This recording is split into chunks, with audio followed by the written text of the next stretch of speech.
told your friend you're not okay? And tell me what's wrong and why you never said you felt that way. Cause you're trying to stay strong and fake a smile until I look away.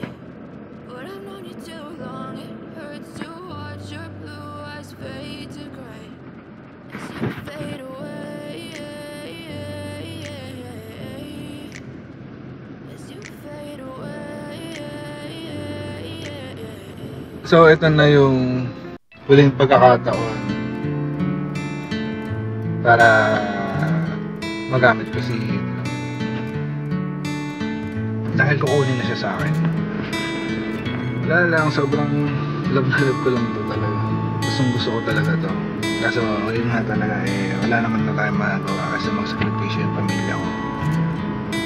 Bitawan mo muna yung pangarap mo. So yun, bago ko lang ito ibigay doon sa kukuha, gagamitin ko muna siya pang deliver. And chili garlic. Hindi-deliver muna ako bago ko siya dalhin doon sa kukuha. Let's go. Ayun na pala yung last camping namin ni Itlog, yung kasama ko sila Mayor, Boy P, John Guerrero. So at least meron pa rin memories na masaya bago mawala sa akin itong si Itlog. So yun, na-deliver ko na yung bigas sa chili garlic. It's time para ibigay na itong si Itlog. So yun lang, siguro yung ipapakita ko lang naman yung pag-alis ni Itlog. Bibidyoan ko lang.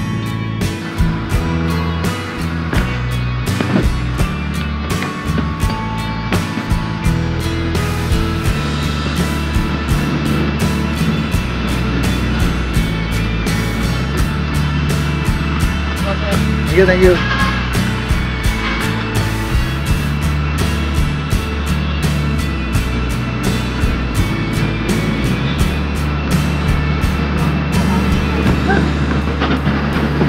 Work.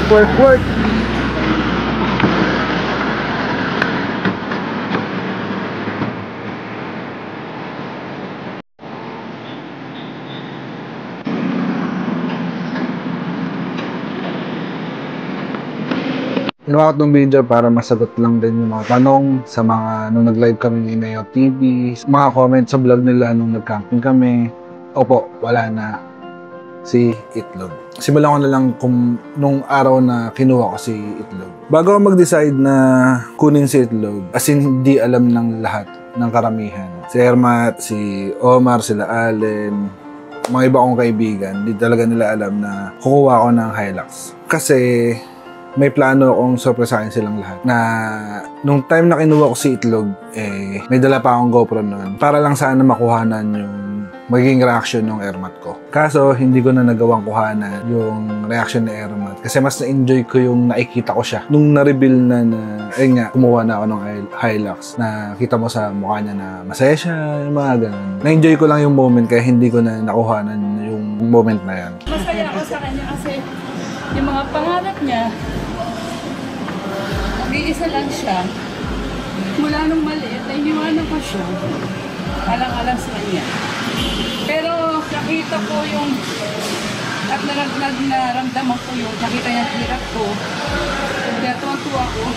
Kasi yung pangarap niya talaga, di ba, ito na. Then, hindi ko sinabi kay Mayor TV kasi gusto ko rin makuhanan yung reaction niya. Na, ayun nga, na pag sinundo ko siya, dinaanan ko siya sa kanila, naka-Hilux na ako. Kasi yung reaction ni Allen, pag nakita niya na. Gagawin ko sana siya ng video, pero yun nga, dahil hindi ko na nagawang mag-record, in-enjoy ko na lang yung moment na nakikitang masaya yung Ermat ko. So yun lang, sobrang saya nung moment na yun. Talagang masaya ka Dahil, syempre, yung pangarap mo, nahawakan mo na. Hindi na siya sa panaginip lang, yung alam mo yun, yung gano'n. Totoo, sobrang saya naman talaga na magkaroon ng sasakyan. Kaya naman ako kumuha ng Hilux or pick up. Sobrang bigat nung mga kinukuha naming manok dati na minsan tumagas pa doon sa race kay Titi na as in namaho yung sasakyan, yung mga gano'n. Kaya nag-decide din ako talaga na kumuha ng pickup para paghahakot ng manok, edi andun lang sa truck bed yung mga manok, hindi dun sa loob. Alam ko naman nun that time sa sarili ko, dahil dalawa yung work ko nun dun sa dati kong trabaho, nag-extra pa ako sa mga minsan events, wedding, debut, nagkakaroon pa rin ako ng mga client. Tapos yan nga, may manukan na alam ko namang kaya. Kaso yun nga, nahinto yung pagmamanok ko dahil na lugi, umonti yung mga bumibili. Actually, nagbukas pa ako nun ng pangalawang branch, kaso hindi talaga siya nag-click. Kaya nag-decide ako na ihinto muna yung manukan dahil yung effort parang nasayang. Then, after manukan, yung kaibigan kong si Chris, yun nga, nagbigas kami, ganyan.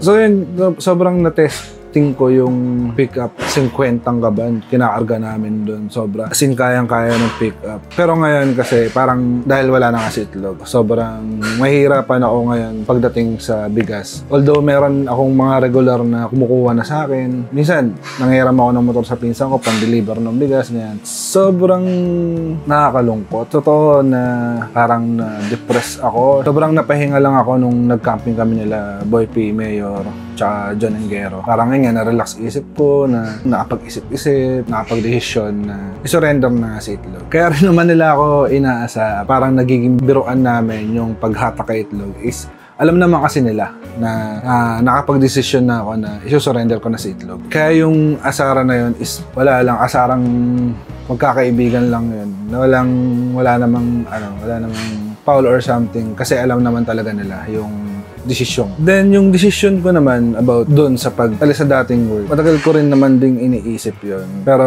nung na-final ko na sa sarili ko na aalis na ako, alam ko na may mga bagay na mawawala sa akin.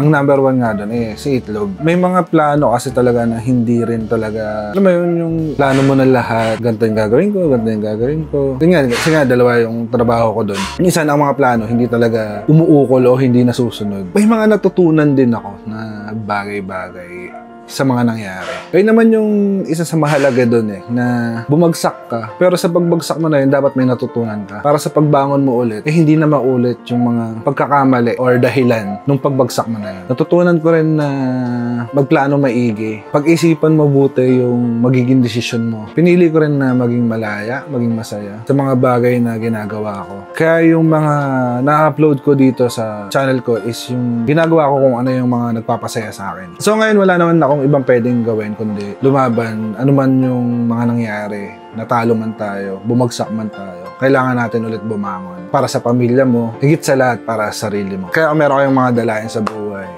o may mga laban kayo, huwag kayong mawawala ng pag-asa. Lagi kayong humingi ng tulong sa taas dahil walang ibang makapagbigay ng lakas sa inyo kundi siya lang. Sobrang mamimiss ko si Itlog. Sobrang ang laki nung naging tulong niya sa akin dun sa mga sinubukan kong negosyo. Masakit pero hindi ko pwedeng indahin masyado. Kasi kung iindahin ko yung pagkawala ng itlog, talagang maraming madadamay. Maski masakit sa damdamin, hindi ako pwedeng huminto. Kailangan kong tumuloy. Kailangan kong mag-move forward para sa akin, para sa pamilya ko.